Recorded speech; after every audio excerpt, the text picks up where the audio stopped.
Bientôt 17h, merci d'être avec nous sur BFM TV à la une de l'actualité dans l'après-midi info.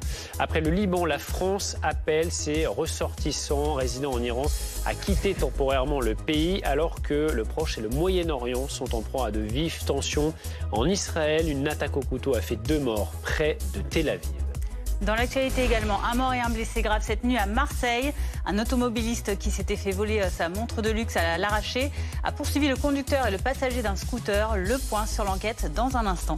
Les Jeux Olympiques, une réussite dont se félicite la ministre des Sports démissionnaire Amélie Oudéa-Castéra. 42 médailles. Désormais, Félix Lebrun en tennis de table a décroché le bronze. Nous retrouvons dans un instant Antoine Forestier qui est au Club France avec les cyclistes qui ont décroché hier l'argent et le bronze. Et le début des vacances pour les Haussiens. Ils étaient attendus avec impatience hier après un mois de juillet plutôt difficile. Août s'annonce bien meilleur pour les professionnels du tourisme qui les attendent de pied ferme. Nous irons en Gironde dans ce journal. D'abord, donc, les inquiétudes face à une escalade militaire au Proche et au Moyen-Orient qui se multiplie. Le Hezbollah affirme avoir lancé des dizaines de roquettes sur le nord d'Israël. Clotilde Bigot, on vous retrouve à Beyrouth, au Liban. Après les États-Unis et la Grande-Bretagne, la France a invité ses ressortissants à quitter le Liban dès que possible. Oui, exactement. Donc les ressortissants français sont appelés à quitter le Liban, en effet, dès que possible. Mais alors, c'est plus facile à dire qu'à faire ici au Liban, notamment parce que Air France et Transavia ont annulé tous leurs vols jusqu'à mardi. Et les vols après sont forcément hors de prix. La plupart des Français que j'ai rencontrés ici, que je connais, eux ne souhaitent pas vraiment quitter le Liban. En fait, tout le monde a plus ou moins une solution de repli, soit quitter Beyrouth et aller quelque part dans la montagne, ou alors tout simplement rester chez soi dans un quartier où le Hezbollah n'est pas présent, car il y en a beaucoup. Et donc, voilà, l'ambiance ici, en plus nous sommes le 4 août aujourd'hui, il y a la marche derrière moi, l'ambiance est lourde, l'ambiance est tendue, mais il n'y a pas de panique générale au Liban et non plus à Beyrouth, malgré toutes les chancelleries occidentales, en tout cas la plupart, qui demandent à leurs ressortissants de quitter le Liban. On en parle avec vous, Karim-Émile Bittard. Vous êtes directeur de recherche à l'IRIS et directeur de l'Institut des sciences politiques à l'Université Saint-Joseph à Beyrouth. Est-ce qu'on peut dire que l'embrasement dans la région est déjà là ? Dans les esprits, il est certainement déjà là. Nous avons le sentiment que tous les vieux clichés dont nous usions depuis des décennies, être au bord du précipice, danser sur un volcan, tous ces vieux clichés sont en train de devenir des réalités tangibles. La guerre est déjà présente dans les esprits. Ça ne veut pas dire que le pire est certain. Il y a encore une diplomatie qui s'active dans les coulisses à travers Oman, à travers les États-Unis pour essayer d'éviter le pire. Mais il est certain que cette fois, les représailles iraniennes iront fort probablement au-delà de la chorégraphie à laquelle nous avions assisté fin avril suite aux attaques iraniennes par drone au-dessus d'Israël. Et donc, la riposte israélienne à cette riposte du camp iranien pourrait être véritablement dévastatrice pour le Liban et peut-être enflammer la région tout entière. C'est-à-dire, jusqu'où ça peut aller ? Étant donné que les États-Unis sont dans une période de campagne électorale, qu'ils ne peuvent pas trop utiliser leur marge de manœuvre et contraindre Israël à faire preuve de retenue, il n'est pas exclu que nous assistions à une fuite en avant. 70% de l'opinion publique israélienne derrière les sondages d'après les sondages est en faveur d'une attaque contre le Hezbollah. Une partie du cabinet de guerre souhaite également en découdre.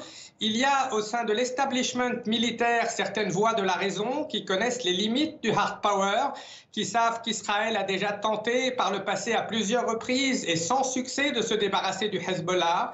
Mais la guerre a sa propre logique. Si les Iraniens, cette fois, font des victimes civiles, s'ils dépassent très clairement les règles d'engagement, la réponse israélienne pourrait être véritablement une volonté d'embraser toute la région, d'élargir le cercle du conflit, de rogner les ailes de Téhéran en affaiblissant ses alliés régionaux, parce que c'est ça qui est inquiétant. L'Iran menace d'attaquer non pas directement, mais de mobiliser tous ses alliés, c'est-à-dire les milices chiites irakiennes, les Houthis au Yémen et le Hezbollah au Liban. Cela signifierait que le Moyen-Orient tout entier serait au bord du chaos. Oui, une situation très inquiétante que vous nous décrivez. Au Liban, malheureusement, les instabilités, il y en a eu plusieurs. Est-ce que les Libanais craignent le pire ? Le Liban n'a jamais été en effet une oasis de stabilité. Il y a un sentiment assez paradoxal, comme disait Clotilde Bigot, la vie continue, il y a encore des soirées, il y a encore une micro-société qui vit dans l'insouciance.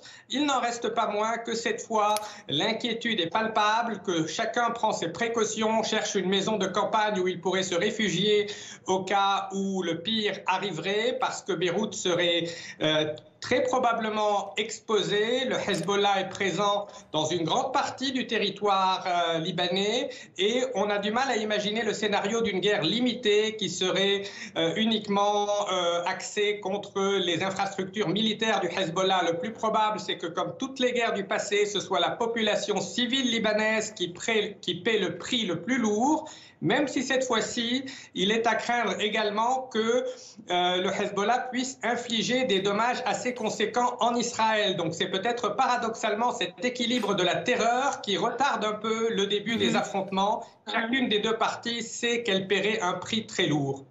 Merci beaucoup Karim-Émile Bittard d'avoir été en direct avec nous en Israël. Justement, 2 personnes ont été tuées et 2 autres blessées dans une attaque au couteau près de Tel Aviv. Le suspect palestinien a été neutralisé. Il y a clairement la crainte d'un embrasement au Proche-Orient. Raphaël Redon. L'attaque a eu lieu en pleine rue dans la banlieue de Tel Aviv. Armé d'un couteau, un homme s'en est pris à des passants. Son geste a coûté la vie à 2 personnes et en a blessé 2 autres. J'ai commencé à soigner le blessé avec l'un des policiers. Nous lui avons mis un bandage et nous avons commencé la réanimation. Pendant qu'on le soignait, les policiers ont indiqué qu'il y avait d'autres blessés. Le suspect de cette attaque terroriste présumée, un résident palestinien. L'homme a rapidement été neutralisé par un policier. Il est décédé à l'hôpital. Le ministre israélien de la Sécurité nationale s'est rendu sur les lieux. Je m'associe à la douleur des familles. Je souhaite un rétablissement complet aux blessés. Notre guerre n'est pas seulement contre l'Iran, mais ici, dans les rues.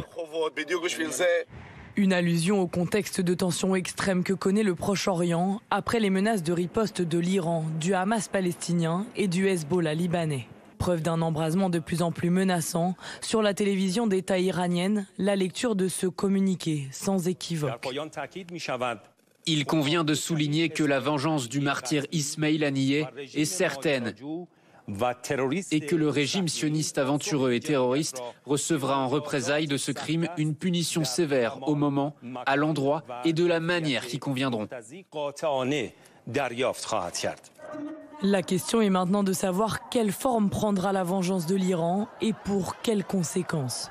Il lui faut sauver la face en trouvant une formule qu'elle ne trouve pas encore pour l'instant, qui consisterait vraisemblablement à être convaincante, à être spectaculaire dans la façon de frapper, et qui serait une série d'actions terroristes de façon diffuse sur des intérêts israéliens, des ressortissants israéliens, la diaspora juive, et par extension peut-être aussi un certain nombre d'intérêts occidentaux qui sont les alliés d'Israël. Pour éviter une attaque directe sur Israël et le risque d'une réponse américaine, l'Iran serait tenté de s'appuyer sur son soutien, le Hezbollah libanais, auteur notamment cette nuit de frappes de roquettes sur le nord de l'État hébreu, en riposte aux attaques israéliennes. 17h08 dans l'actualité également à Marseille. Un automobiliste a percuté délibérément 2 voleurs en scooter. L'un d'eux est mort, l'autre est dans un état critique. Cloris Plogart, on vous retrouve à Marseille. Que s'est-il passé exactement la nuit dernière ? Il est aux alentours de 23h dans la nuit de samedi à dimanche lorsqu'un homme en scooter transportant derrière lui un autre passager s'en prend à un automobiliste pour lui voler une montre de luxe. Vol à l'arraché capté par la vidéosurveillance. À bord de sa voiture, l'homme rattrape alors le voleur au niveau de cette place juste derrière moi et provoque un accident avec le 2 roues sous les yeux des clients des bars en terrasse qui se mettent à crier et à courir. L'automobiliste récupère la montre dérobé avant de prendre la fuite. Le conducteur du scooter décède malgré des premiers soins prodigués par des témoins, puis l'intervention des pompiers. Son passager est gravement blessé avec un pronostic vital engagé. Quelques heures plus tard, la police interpelle 2 individus dans les quartiers nord de Marseille à proximité d'un véhicule incendié. À ce stade, on ne sait pas s'il s'agit de celui de l'automobiliste. La division centrale territoriale a été saisie pour poursuivre l'enquête. Ce que l'on sent ici, en tout cas au lendemain des faits, c'est que l'émotion est encore très vive dans le quartier du Panier. Et ce genre de scénario qui est rare, comme nous l'a indiqué Bruno Bartosetti, secrétaire national délégué de la zone sud de l'unité SGP Police FO. Ça arrive rarement, très rarement. D'ailleurs, c'est vrai que, alors moi je ne suis pas évidemment là pour juger la situation parce que on a le résultat d'une course-poursuite entre une victime et 2 auteurs d'un vol à l'arraché. Ce sont les vidéosurveillances qui vont parler de la situation et de la façon dont ça s'est déroulé.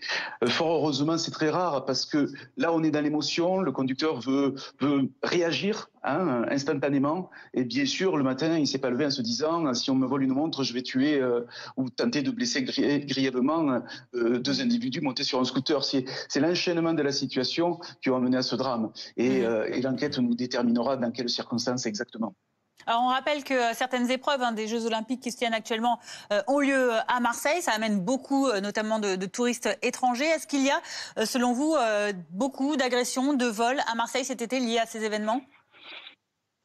Vous savez, malgré les Jeux Olympiques, on a notre quotidien et on relève, alors je n'ai pas des statistiques précises, mais on relève bien sûr des cambriolages, des vols, malgré la présence policière à Marseille qui est très très importante, très présente, puisque vous savez que nous n'avons pas de congé, donc nous nous concentrons sur les Jeux Olympiques à Paris, mais également à Marseille, mais également à Nice, dans le bassin méditerranéen. Malgré cette présence policière, où nous sécurisons un maximum la population, eh bien nous avons encore, bien sûr, des larcènes, des faits divers, des vols, des cambriolages. Ce qui est à relever, bien sûr, alors c'est très facile de parler comme je vais parler quand on est confortablement installé, c'est de ne pas réagir, de se défendre, oui, mais de ne pas faire justice soi-même. Mais bon, c'est encore une fois, je vous dis bien, suivant les situations, on doit non pas comprendre, mais entendre ce qui s'est passé hier soir dans le quartier de la Joliette, notamment à Marseille.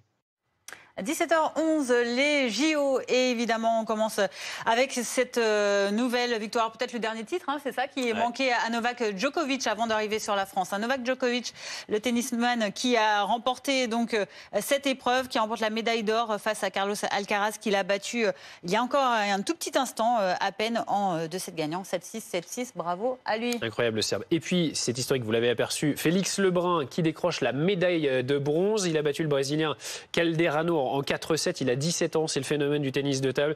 Et on le rappelle, la dernière médaille en individuel pour la France aux Jeux Olympiques, c'était Jean-Philippe Gatien en 1992. Bravo, bravo Félix. Immense moment de sport. Et puis, il y a également, il y a des médailles tous les jours, forcément, c'est la folie. On ne sait plus où donner de la tête. Le cyclisme français hier, avec une journée incroyable, lors de l'épreuve en ligne, Valentin Madouas a décroché l'argent, Christophe Laporte le bronze, le tout dans une ambiance de folie. Antoine Forestier, vous êtes aux côtés de nos 2 Français médaillés depuis le Club France. Oui, aux côtés de Valentin Madouas et Christophe Laporte, les 2 médaillés en cyclisme. Hier, médaille d'argent, médaille de bronze. Honneur à la médaille d'argent. Comment vous avez réagi hier quand vous avez passé la ligne juste devant la Tour Eiffel? L'image était magnifique. C'était une surprise, on ne s'attendait pas forcément à ça. Et c'était vraiment un accomplissement et on a passé vraiment une super journée. Pour vous, il a fallu passer par un petit sprint à la fin. Vous y croyez à cette médaille de bronze quand vous avez su que votre copain était juste devant? Au moment où je sprint, je ne sais pas vraiment que je sprint pour la médaille de bronze, mais j'ai vite compris après la ligne, ils me l'ont dit. Je savais qu'il y avait quelque chose à aller chercher, mais je ne savais pas exactement quoi. Donc j'ai fait la course pour tout donner et ça a donné une médaille, donc je suis très content. Le Belge était largement devant dans cette course. À un moment donné, il fait une crevaison pas loin de la ligne d'arrivée. Vous étiez au courant de ça ou vous l'avez découvert à la fin? Non, j'étais pas au courant. J'ai su après qu'il m'avait annoncé. C'est vrai qu'on n'a pas d'oreillette, on n'avait pas d'informations. Très peu, juste les écarts et on ne savait même pas que Christophe était derrière avec Julien. Donc c'est un peu une surprise. Mais de toute façon, ça ne changeait rien, il était plus fort. Il est plus fort et le voir déposer son vélo, prendre la pause juste avant de passer la ligne, ça fait mal en tant que Français devant la Tour Eiffel ou alors on s'incline devant la supériorité du voisin belge? Non, ça fait mal, bien sûr, on aurait aimé être à sa place, mais il mérite sa victoire, il était le plus fort, donc c'est du sport et c'est aussi beau quand c'est le plus fort qui gagne. Certains disent qu'on a revu une magnifique étape dans Paris avec des très très belles images. On n'avait pas l'habitude de ça avec le Tour de France. Est-ce que vous pensez que le Tour de France devrait faire un petit peu comme ça s'est passé hier, un beau parcours dans les rues de Paris avec Montmartre, avec tous ces endroits symboliques de la ville? Pour moi, personnellement, je ne suis pas forcément d'accord. C'est le parcours des Jeux Olympiques. Et les Jeux Olympiques, c'est une course à part entière. Et on a tellement vécu des belles émotions, il y a tellement eu de public, on risquerait d'être déçus si ça passe sur le Tour de France. Justement, au mot du public, vous avez déjà fêté cette médaille hier soir ici au Club France. Voir tout ce monde qui vous applaudit, regardez, ils sont tous encore autour de nous aujourd'hui, ça fait chaud au cœur. Non, c'est sûr. Hier, il y avait un monde incroyable sur le circuit et ici au Club France. Il y a une super ambiance et voilà, ça fait plaisir d'être soutenu comme ça et on en profite. Merci beaucoup à tous les deux d'avoir répondu à nos questions. Il y a une petite tradition, dès qu'on a des médaillés, on les montre à la caméra juste à la fin pour montrer ces belles médailles, la médaille d'argent, la médaille de bronze pour le cyclisme. Une première depuis quelle année? 1950 et quelques, non? 50 et quelques, je sais ouais, même pas. C'est ça faisait très longtemps. Bravo à tous.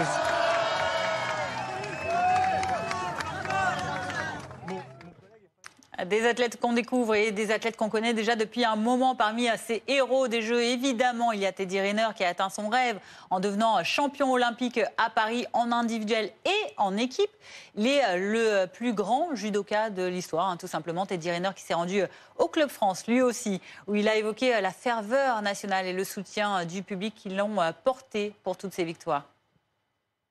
J'ai eu un public de fou. Je crois qu'on a eu juste une ferveur française qui nous a porté tout au long de cette semaine.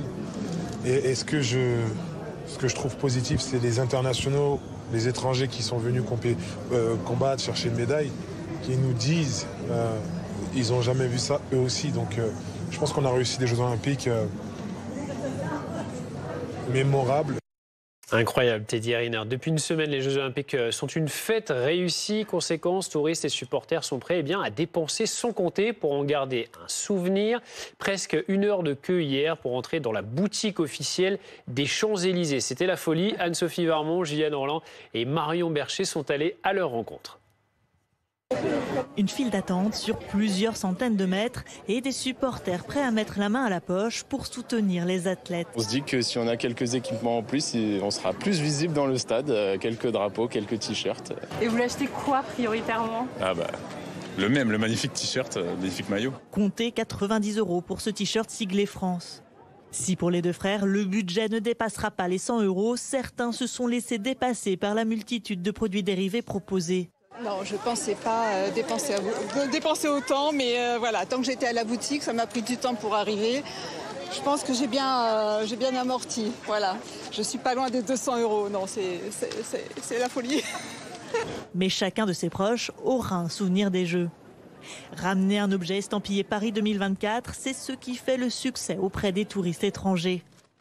J'ai acheté une tasse, les Jeux Olympiques, un t-shirt pour mes enfants, pour se souvenir. Une fierté aussi pour les Parisiens. Ici c'est Paris, quoi.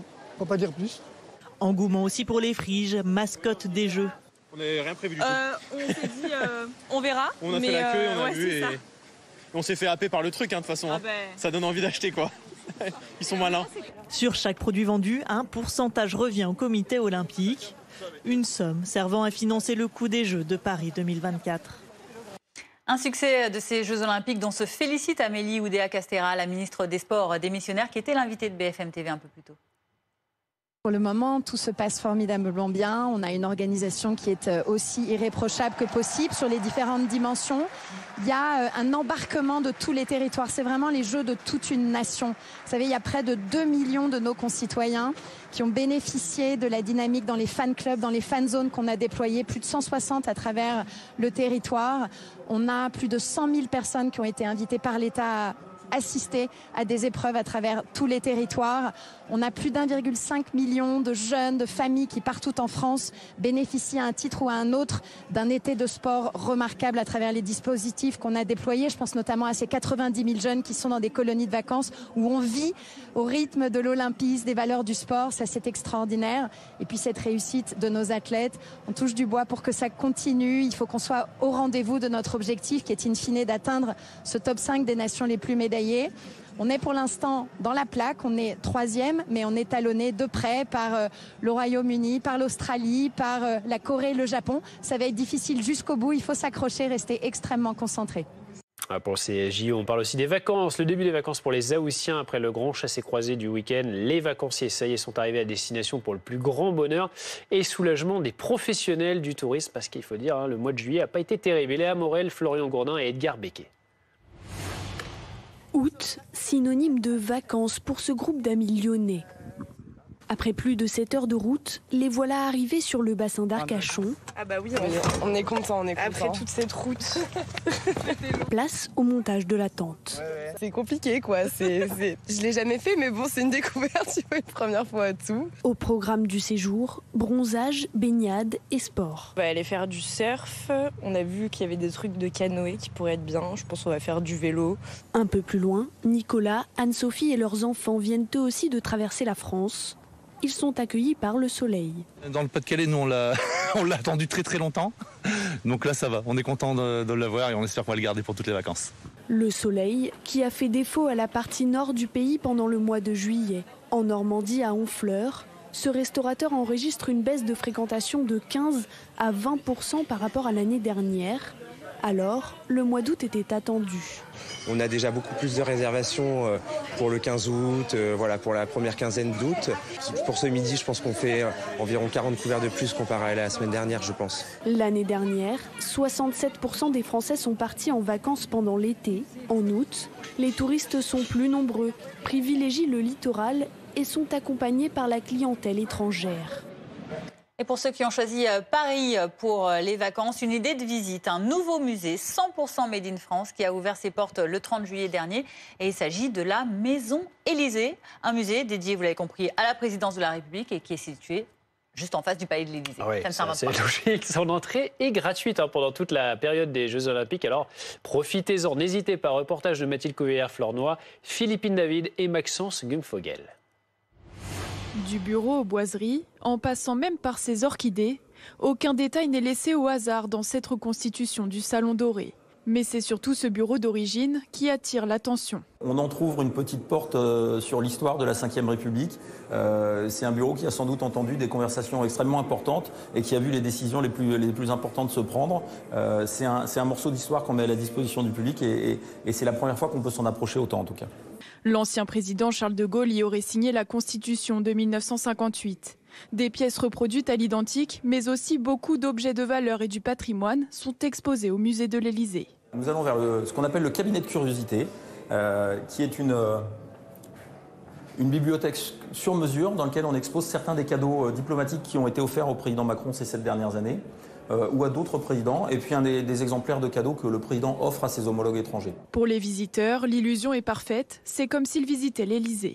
Moi, c'était un rêve de visiter l'Élysée, mais Journée du patrimoine, c'est toujours un petit peu compliqué quand on est de l'extérieur, donc voilà, c'est partie de rêve qui se réalise. C'est impressionnant de voir ça, puis ça fait partie du patrimoine, donc c'est chouette d'être ici. Ouais. Le musée abrite également un salon de thé à l'étage où les visiteurs peuvent déguster des pâtisseries emblématiques du palais. Autre pièce à découvrir, la boutique de souvenirs où chaque objet vendu est fabriqué en France. L'occasion de repartir avec un mug ou des boules de pétanque tricolores. Et on prend la direction de l'Italie, de la Sicile plus précisément, avec ces images qu'on voulait vous montrer de l'Etna qui est entré en éruption tôt ce matin, des coulées de lave, un tapis de cendres. Les images sont spectaculaires, vous voyez. Conséquence, l'aéroport de Catane a annoncé qu'il avait réduit le nombre de vols à l'arrivée en raison de cette lave volcanique et de la fumée émise par le plus grand volcan en activité en Europe. Ça fait des belles images. Ils sont les propriétaires d'une maison touchée par des infiltrations d'eau à Saumur à cause des fortes précipitations. Et depuis la fin du mois de juin, eh bien, ils dorment sous la tente dans leur jardin car ils ne se sentent pas en sécurité dans leur maison qu'ils jugent inhabitable. Reportage de Gweno Lescanf et Marion Bercher. Voilà, depuis le 29 juin, nous dormons dans cette toile de tente. C'est devenu un quotidien difficile à vivre. La famille habite cette maison depuis 7 ans et dès leur installation, à chaque pluie, de l'eau s'infiltre dans les murs. Mais c'est en juin dernier que leur situation bascule à cause de fortes précipitations. L'eau est rentrée par le plafond, par les fissures, par les spots électriques. Et il y a une grosse quantité d'eau qui s'est déversée dans la maison. Alors seule avec leur enfant, Tonia prend conscience du danger. Léon était en train de pousser la table, les chaises pour mettre en sécurité. Et c'est là que je me suis rendu compte que ses pieds étaient dans l'eau, que l'eau coulait par les spots. Et je me suis dit, mais là, non, on s'en fout des meubles, il faut qu'on sorte. Depuis cet incident, leur fils est traumatisé. Léon a très peur de l'eau. Voilà, ça le met dans des états, il peut partir en crise de panique, d'angoisse, il pleure beaucoup. c'est compliqué pour lui à vivre ce quotidien. Depuis 2019, ils ont engagé une procédure judiciaire contre les artisans qui ont réalisé le toit et la charpente de leur maison. Une procédure toujours en cours. Alors aujourd'hui, le couple demande à pouvoir vivre dans une maison mise en sécurité ou alors à être relogé. Pour l'instant, leurs demandes auprès de leur assurance et des autorités sont restées sans réponse. Et tout de suite, votre rendez-vous, c'est vos vacances. Vivez de bons moments devant votre programme avec le Parc Saint-Paul, le parc d'attractions pour toute la famille.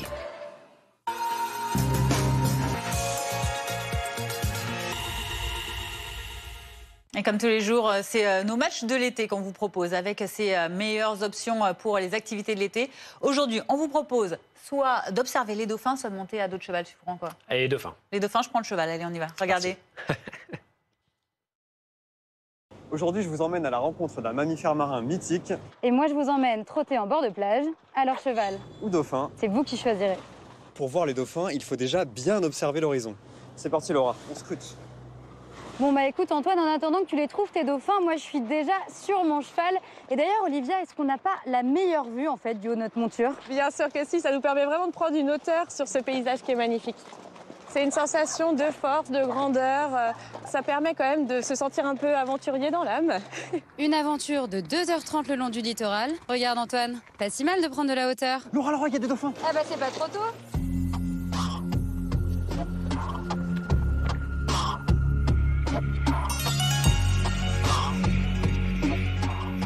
Ce sont des dauphins communs, donc c'est ceux qu'on peut reconnaître grâce à leur plage beige assez caractéristique qu'ils ont sur l'avant des flancs. Ils viennent jouer avec nous en fait. Oui, tout à fait. En fait, ils viennent s'amuser dans les courants que forme le bateau en avançant. Ils sont vraiment très rapides, très agiles. Sur des accélérations, ils peuvent même atteindre 50 km/h. 50 km/h, Laura. Je sais pas si tu peux aller aussi vite avec ton cheval. Ils sont très beaux tes dauphins, Antoine, mais est-ce que tu peux leur faire des gros câlins comme ça? C'est tout l'intérêt des balades à cheval. Alors cheval ou dauphin, c'est à vous de choisir. Vivez de bons moments devant votre programme avec le Parc Saint-Paul, le parc d'attractions pour toute la famille. La météo. Rejoindre le mouvement de la rénovation énergétique. La météo avec Groupe Verlaine. Pour devenir franchisé dans les énergies renouvelables. Groupe Verlaine. Votre météo avec Coltou de Cyanolite. La colle pour tous vos projets de bricolage. Coltou. Coltou dans tous les cas.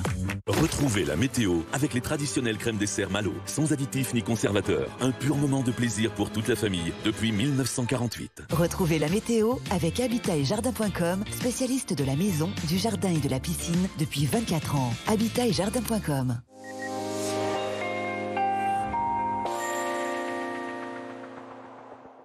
C'est beaucoup mieux. Côté ciel, côté température aussi. Une chaleur beaucoup plus supportable, notamment dans le sud-est, même si ça reste élevé.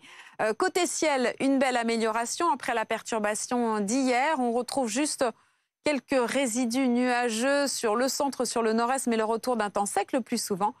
Et la bonne nouvelle, c'est que le soleil s'installe demain matin. Un léger voile nuageux dans l'est, quand même pas mal de nuages sur la pointe bretonne. Et là, ils vont rester bien présents tout au long de la journée. À l'est, le voile va s'évanouir tout doucement. On retrouvera quand même quelques averses orageuses à la mi-journée sur les reliefs, notamment des Pyrénées, le relief corse sur les Alpes du Sud. Et puis la température, très temporairement, va remonter. Les températures, vous allez le voir, seront très contrastées. Au réveil, 9 degrés seulement du côté de Cherbourg, jusqu'à 25 à Nice. Il fera 16 à Paris.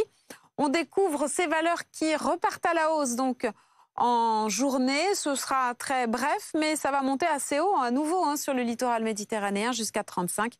Et il fera jusqu'à 30 degrés entre Bourges et Paris, 29 pour Lille. Vous avez regardé la météo avec Groupe Verlaine. Isolation thermique par l'extérieur avec aide de l'État. Groupe Verlaine, le climat de confiance. C'était votre météo avec Coltou de Cyanolite. La colle pour tous vos projets de bricolage. Coltou. Coltou dans tous les cas. C'était la météo avec les traditionnelles crèmes dessert Malo, sans additifs ni conservateurs. Un pur moment de plaisir pour toute la famille depuis 1948. C'était la météo avec Habitat et Jardin.com, spécialiste de la maison, du jardin et de la piscine depuis 24 ans. Habitat et Jardin.com. Bientôt 17h30 sur BFM TV. Bienvenue à vous si vous nous rejoignez pour cette dernière demi-heure de l'après-info. Au programme aujourd'hui, le début des vacances pour les Haussiens.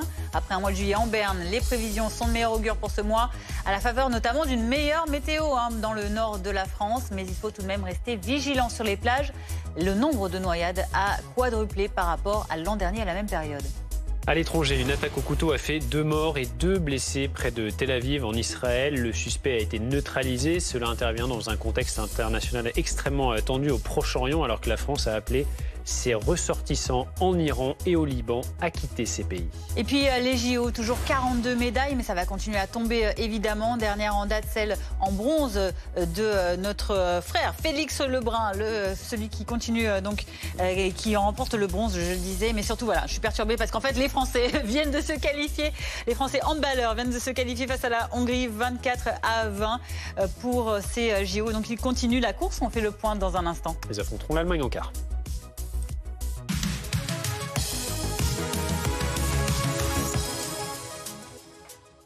Mais tout d'abord, dans l'actualité, ce début de vacances pour les Haussiens. Et la bonne nouvelle, c'est que toutes les vigilances oranges qui avaient lieu encore hier, la canicule, la crue, ont été levées. Les températures recommencent donc à baisser calmement. Laura Baquet, vous êtes à la presqu'île de Gien, à Hyères, dans le Var, où on reste tout de même vigilant.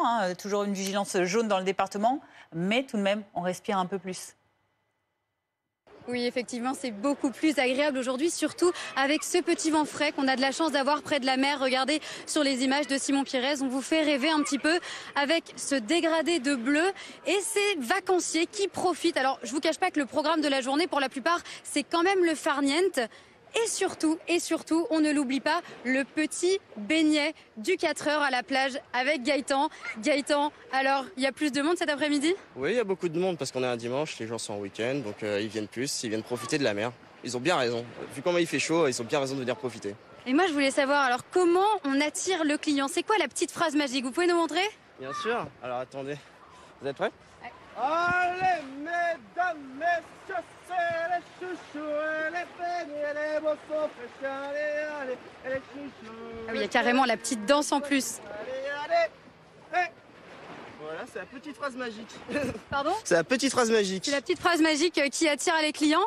Bon, bah, on espère qu'en tout cas, ça marche pour vous. Et quand on regarde cette charrette-là, c'est pas un petit peu lourd quand même cet été à pousser avec la chaleur ? Ça, en vrai, ça va. Quand on le fait tous les jours, ça va, on s'y habitue, c'est assez rapide. C'est quoi la technique ? Vous pouvez me montrer ? Bah, vous tendez les bras, vous mettez tout votre corps et vous poussez avec tout votre corps. Ouais. Avec les jambes et ça va, et ça pousse tout seul. Ça va et ça avance tout seul. Ok, bon alors je vais essayer de vous ramener quelque chose, un petit beignet pour la rédaction. Allez, tendez les bras. Voilà, et allongez bien votre corps. Voilà. Là. Ouais, alors c'est pas très simple. Je pense qu'à ce rythme-là, vous aurez peut-être votre beignet fin août. En tout cas, je vais m'entraîner un petit peu. Merci beaucoup Gaëtan, je vais m'entraîner un petit peu pour pouvoir vous ramener quelque chose. Et on se baigne donc dans les eaux, alors encore chaudes de la Méditerranée, mais attention aux noyades. Il y a eu 10 personnes qui ont déjà perdu la vie cette année dans le sud de la France, 4 fois plus que l'an dernier à cette période. Les sauveteurs en mer appellent à la plus grande prudence. Reportage à Nice de Victor Labbé et Mathilde Couvillère-Flornois. Il est 7h du matin. Cette plage niçoise n'est pas encore surveillée. Ce sont donc les nageurs les plus aguerris qui se jettent à l'eau, comme Nadia qui reste prévoyante. Là, je prends la bouée pour éviter des accidents. Je vais un peu plus de 300 mètres pour que on ne sait jamais s'il y a quoi que ce soit, ils me voient avec la bouée orange. À 10h, sous 29 degrés, les baigneurs sont plus nombreux dans l'eau. Du haut du poste de secours, les sauveteurs restent aux aguets car cette année, le nombre de noyades a atteint un triste record sur la Côte d'Azur. 40 interventions ayant engendré 10 décès. C'est presque 4 fois plus que l'an dernier à la même période. Les sauveteurs multiplient donc les messages de prévention. Les fortes chaleurs font que les organismes sont plus fatigués, déshydratés. Donc il faut être beaucoup plus vigilant. Aussi, c'est vrai qu'on a eu pas mal de noyades sur les personnes âgées. Aussi, c'est un rappel pour les enfants. On voit souvent des parents bloqués sur le portable. Donc il ne faut pas les lâcher des yeux parce que ça peut aller très vite aussi. Les sauveteurs recommandent également de se baigner dans les zones surveillées, de ne pas aller trop au large et d'attendre après un repas pour se jeter à l'eau. 4 fois plus de noyades dans le sud que l'an dernier à la même période. Alors comment expliquer cette forte hausse du nombre de noyades ? Les précisions d'Hélène Vu, formatrice famille de sauveteurs.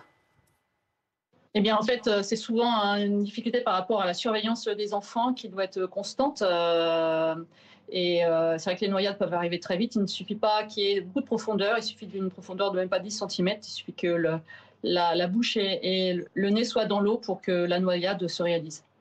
Est-ce qu'il y a aussi peut-être parfois un défaut de vigilance sur les affichages, sur les drapeaux? À quoi est-ce qu'il faut être particulièrement attentif quand on part se baigner en mer notamment?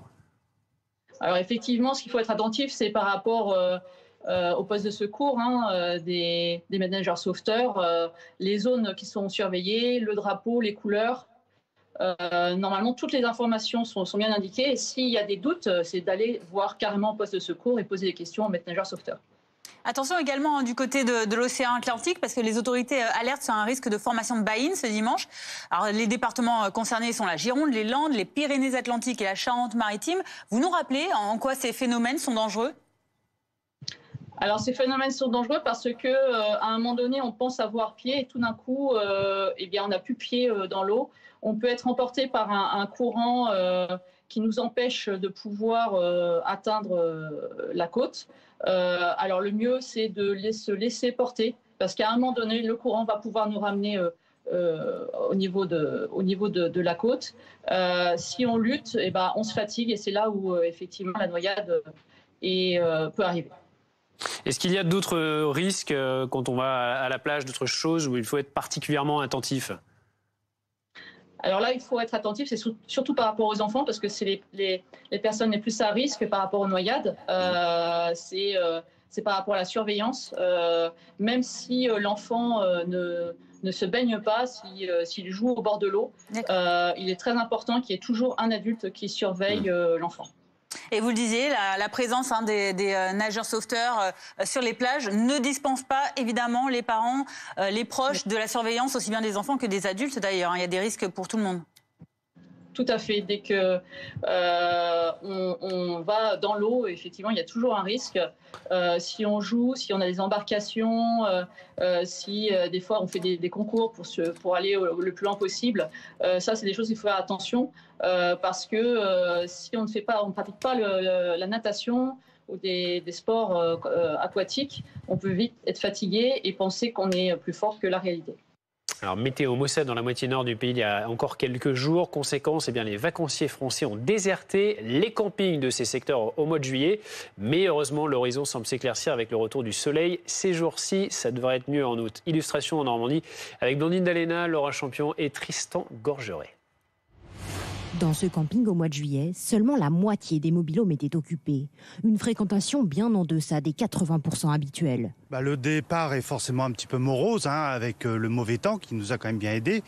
Et puis pour la clientèle française, il y a quand même eu la belle coupure due aux élections. Le mois de juillet, il est manqué, on ne le rattrapera pas. C'est évident que on ne s'attendait pas à une saison comme celle-ci. En revanche, depuis que le beau temps est revenu, il y a beaucoup de réservations de dernière minute. Ce couple venu de l'Aisne, par exemple, s'est décidé il y a une semaine. Parce qu'on attendait la météo. Savoir si on allait avoir beau, puis c'était une belle semaine. La météo, c'est le facteur qui peut faire pencher la balance. Au niveau national, le taux de fréquentation des campings a baissé d'1% par rapport à l'année dernière. Mais c'est une moyenne qui cache des disparités entre les territoires. Clairement, les régions qui progressent le plus par rapport à l'année dernière sont Provence-Alpes-Côte d'Azur, Occitanie et Ardèche. Ces régions bénéficient de bons chiffres, plus 15%, plus 4%, plus 8% respectivement, parce que tout simplement la météo est bonne au cours de ce mois de juillet. Et à l'inverse, les régions qui baissent le plus, la Normandie, les Hauts-de-France, la Bretagne et les Pays-de-Loire, entre moins 10 et moins 20%. Et ce sont les clients français qui manquent à l'appel, moins 4% de fréquentation par rapport à l'année dernière, alors que les touristes étrangers sont toujours aussi nombreux. 17h38, allez, on fait un point sur les Jeux Olympiques et nos médailles françaises qui ne cessent de tomber. Pour le plus grand bonheur des supporters des Bleus, regardez, on en est à 42 médailles depuis ce matin. 42 médailles pour les Bleus qui sont donc 3e temporairement de ce classement par pays avec 12 médailles en or notamment. À signaler tout de même aussi cette belle performance, cette qualification de nos handballeurs en quart de finale face à la Hongrie, 24-20, les coéquipiers de Nicolas Karabatic qui affronteront l'Allemagne mercredi du coup. Et on va rejoindre Antoine Forestier depuis le Club France dans le parc de la Villette. Antoine, une victoire de nos handballeurs français, la 2e consécutive, et du coup la qualification en quart qui fait du bien, qui a été fêtée, on l'imagine, au Club France. Oui, ils nous ont fait peur, les handballeurs, avec cette victoire 24-20 contre la Hongrie. Ils prennent la 4e place qualificative. Ils iront donc en quart de finale. Jean-Pierre, Eugénie, est-ce que vous êtes rassuré par la prestation de nos Bleus ou pas vraiment? Pas plus que ça. On les a vus en difficulté contre le Norvège et le Danemark. Match nul contre l'Égypte, qui est une bonne nation, mais quand même pas si forte que ça. La Hongrie, on s'attendait à ce qu'ils gagnent facilement. Ça a été un petit peu raide, même à la mi-temps. Non, on n'est pas rassuré plus que ça, mais on y croit quand même. On peut monter en puissance dans la suite du tournoi, non? Ouais, moi j'y crois. Je pense que ça reste l'équipe de France, donc voilà, on y croit jusqu'au bout. Qu'est-ce qui manque un peu dans le jeu des Français là pour viser l'or éventuellement? Clairement du collectif. Ils sont vraiment un peu trop perso les uns les autres. Ça manque un peu de collectif. Mais bon, je crois quand même que maintenant qu'ils sont qualifiés pour l'écart, ils vont changer leur façon de voir les choses. Guillaume J, c'est un bon entraîneur, donc nous on a confiance. On tourne vers l'avenir, on va affronter les Allemands. Les Allemands, c'est possible de les battre, d'aller jusqu'en demi-finale? De ma vie, j'ai jamais eu peur des Allemands. C'est pas cette fois que ça va commencer. Non, on n'a pas peur. Ils ont une bonne équipe quand même. C'est une bonne équipe, solide, mais on a ce qu'il faut pour les contrer. On va gagner. Un mot sur l'ambiance ici au Club France. Tout le monde les supporte. Tout le monde supporte tous les sportifs français, évidemment. C'était la grosse ambiance là, pendant le match? Ouais, franchement, c'est trop bien parce que tout le monde est ensemble pour l'équipe de France à chaque fois, pour tous les matchs. D'autant plus le hand qu'on adore. Donc, non, franchement, on adore. Merci beaucoup. Merci beaucoup à tous les deux. Jean-Pierre qui m'avait dit qu'il pouvait parler une demi-heure du match si on voulait. Malheureusement, Jean-Pierre, on n'a que 2 minutes. Donc on va s'arrêter là pour l'analyse. Merci en tout cas. Qualification des Bleus en handball pour les quarts de finale. Ce sera mercredi prochain qu'on les retrouvera, nos Bleus, pour la suite de la compétition. Merci Antoine Forestier avec Adrien Fache au nord de Paris, parc de la Villette, dans ce fameux Club France. On vous signale évidemment cette autre victoire. Alors elle ne concerne pas la France, mais un grand champion. Ouais. Évidemment, Novak Djokovic, le champion le plus titré du Grand Chelem, qui remporte le seul titre qui manquait à son brillant palmarès. Il est vainqueur donc de ces Jeux Olympiques, médaille d'or face à Carlos Alcaraz, le numéro 2 contre le numéro 3 mondial. C'était un beau match forcément. Voilà pour cette victoire donc, qui finit de remplir l'escarcelle de Novak Djokovic. Bravo Ali. À 37 ans pour le Incroyable. Serbe. Et puis pour nos Français, on en est à 42 médailles pour le moment, depuis celle en bronze gagnée tout à l'heure par Félix Lebrun. C'était un moment incroyable, un rêve pour le prodige du tennis de table. On le rappelle qu'il n'a que 17 ans, qui a battu le Brésilien Hugo Calderano, celui-même qui avait battu son frère Alexis. Écoutez la joie de Félix Lebrun au micro d'RMC Sport. C'est incroyable, c'est un rêve. Puis de le faire en France dans les premiers Jeux Olympiques, il y avait toute ma famille, tous mes potes, tout le public qui me soutient depuis le début. Partager ça aussi avec Nat qui nous aide depuis longtemps maintenant, c'est vraiment c'est un rêve devenu réalité, c'est incroyable pour moi. Toute autre actualité à l'étranger. À présent, la situation est de plus en plus tendue au Proche-Orient. Au moins 2 personnes sont mortes et plusieurs ont été blessées après une attaque au couteau en pleine rue aujourd'hui à Holon, en Israël, tout près de Tel Aviv. Les dernières informations sur les victimes et sur le suspect avec Élise Phillips, notre envoyée spéciale sur place. Eh bien, on sait que qu'il y a 4 victimes en tout, dont 2 sont décédées. La première à avoir été déclarée morte est une femme de 66 ans qui se promenait dans ce parc ce matin dans la banlieue sud de Tel Aviv avec son mari quand elle a été poignardée. Elle a succombé à ses blessures peu après l'arrivée des secours. La deuxième personne qui est morte, qui a été annoncée morte par la police, est un homme. Et en plus, il y a 2 blessés plus légèrement, dont l'un a expliqué aux médias qu'il avait réussi à échapper à son assaillant après avoir été poignardé à l'épaule. Et puis on en sait un peu plus aussi, on a eu quelques détails sur le profil de cet assaillant qui a donc attaqué ces 4 personnes ce matin à 7h30 dans ce parc. Il s'agit d'un homme d'une trentaine d'années qui était entré en Israël il y a 3 jours. Il ne fait pas partie d'une organisation terroriste comme le Hamas, ça c'est une information importante. On ne sait pas quelles ont été ses motivations profondes ce matin au moment de commettre cette attaque. Et Tsahal a expliqué qu'il avait a priori agi seul, pas de complice donc, mais l'armée israélienne est déjà en ce moment dans son village d'origine pour détruire sa maison, parce qu'en Israël ça se passe comme ça, l'armée détruit les maisons des terroristes pour dissuader d'autres personnes de passer à l'acte. Et donc on voit que cette attaque qui est survenue ce matin dans un contexte bien évidemment très compliqué ces derniers jours avec la montée des tensions entre l'Iran, le Hezbollah, le Hamas et Israël. Oui, justement, Élise, vous êtes en train de le dire, cet événement, c'est un événement de plus encore dans ce climat déjà très très tendu dans la région, notamment depuis la mort du numéro 1 du Hamas en Iran. Oui. Oui, tout à fait. Les Israéliens, bien sûr, depuis une semaine, scrutent l'actualité tous les jours parce qu'on parle, bien sûr, de cette potentielle riposte de la part de l'Iran qui, pour l'instant, se fait attendre, entre guillemets. Les services de renseignement américains avaient annoncé qu'elle pourrait survenir dans les 72 heures. On a passé ce délai, mais cette menace est toujours bien présente et donc ces Israéliens sont dans l'attente. Néanmoins, ils continuent à vivre à peu près normalement, ici à Tel Aviv, à Jérusalem, dans le reste du pays. Tous les commerces sont ouverts, les gens continuent à vivre normalement parce que le climat est déjà assez anxiogène. Et puis hier, avec Théo Touché, on est allé de l'autre côté de la frontière, en Palestine, voir les habitants de la ville de Bethléem et comprendre un petit peu comment eux vivent aussi cette situation. Et ce qui est intéressant à voir, c'est que, ils vivent cette situation de la même manière que les Israéliens, c'est-à-dire dans l'incertitude, dans l'inquiétude aussi et dans l'attente. Regardez justement ce reportage que nous avons fait hier avec Théo Touché.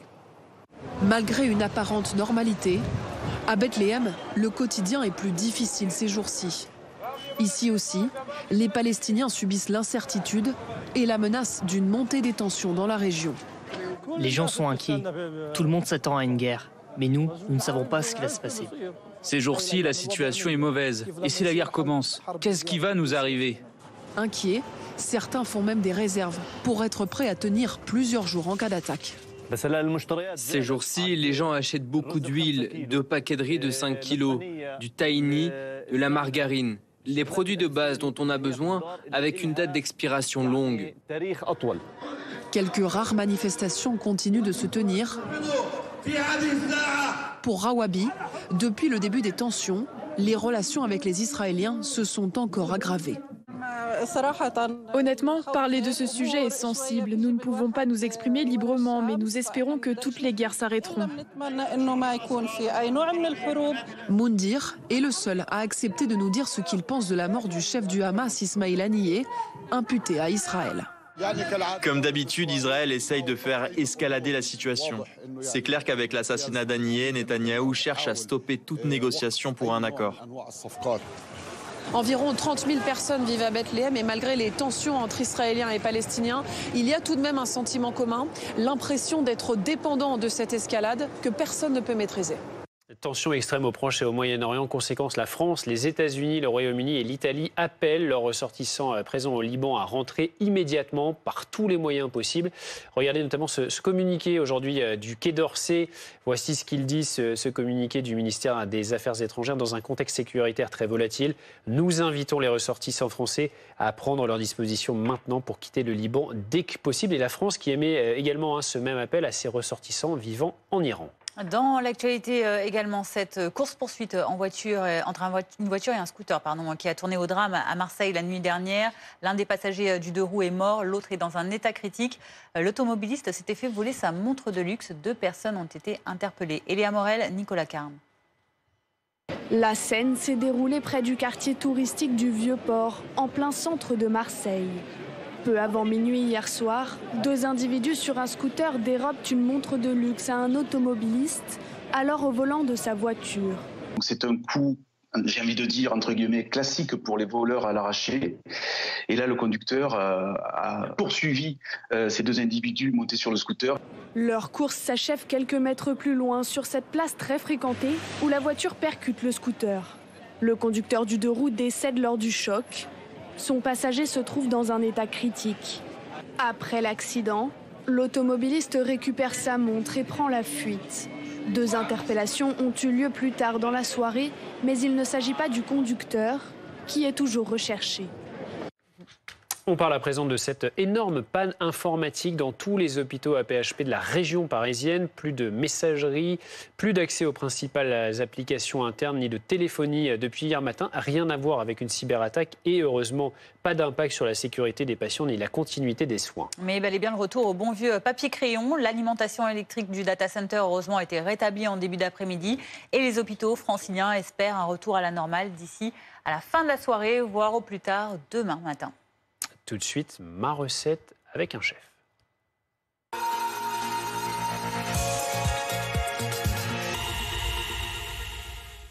C'est Dominique Rizet. Dominique Rizet, évidemment, qu'on connaît bien, qui prépare un dessert frais et onctueux avec Cédric Hérimé, le chef de la table à le restaurant de la Grande Épicerie. Réalisation avec Sébastien Rioux. On est avec Cédric Hérimé qui est le chef de La Table. La Table, c'est le restaurant de la Grande Épicerie de Paris. Qu'est-ce qu'on fait enfin? Un yaourt légèrement vanillé, quelques agrumes, un petit crumble aux herbes, un peu de pistache. D'accord. Pour cet été, on est sur la fraîcheur. Tu vas nous mettre 4 cuillères de yaourt dans le bol. On a fondu la vanille en deux, comme tu peux le voir, et des petits grains. Tu mélanges ça, histoire... Voilà, tu vois tous les petits grains. Parfait. Pour le crumble, on part sur une quantité égale de beurre, farine, sucre. On mélange tous les ingrédients. Donc là, on va faire une jolie petite pâte homogène. Et après, on va cuire ça à 180 au four pendant 7 minutes. Tu vas nous prendre quelques feuilles de mélisse, quelques feuilles de menthe et un petit peu de verveine qu'on va préparer pour le crumble. C'est beau ce geste avec la pointe du couteau là. La pointe reste collée et c'est le reste qui travaille. Voilà. Alors, j'ai récupéré mon crumble. On va s'en mettre un petit peu dans un bol. Donc, on est deux gourmands. Hop. On va mettre nos herbes. Tu vas nous mettre 2 grosses cuillères de yaourt dedans. Un petit peu de pâte de citron. On va se mettre 3 petits morceaux de cédra. Un peu de crumble. Un peu de pistache. Donc voilà, un petit dessert très rapide, très frais. Et la classe. Magnifique. Et le point sur le trafic. Regardez votre programme avec Coyote pour éviter les amendes et rouler à la bonne vitesse. Coyote, faire la route ensemble. Retrouvez votre programme avec assurepeople.com. Assurance auto pour jeunes, résiliés, sinistrés, malucés.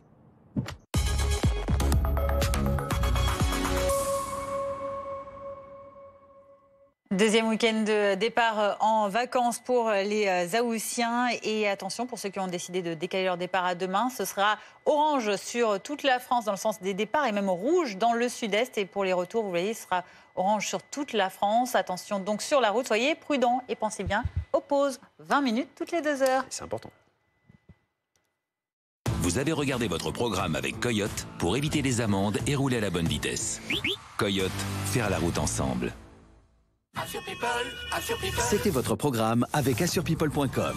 Assurance auto pour jeunes, résiliés, sinistrés, malucés. Merci de nous avoir suivis. Dans un instant, BFM Soir présenté par Karine de Ménonville. L'inquiétude au Proche-Orient. La France demande à ses ressortissants de quitter le Liban dès que possible avec la crainte d'un embrasement. Avant cela, la météo. Très bonne fin de journée à tous. Au revoir.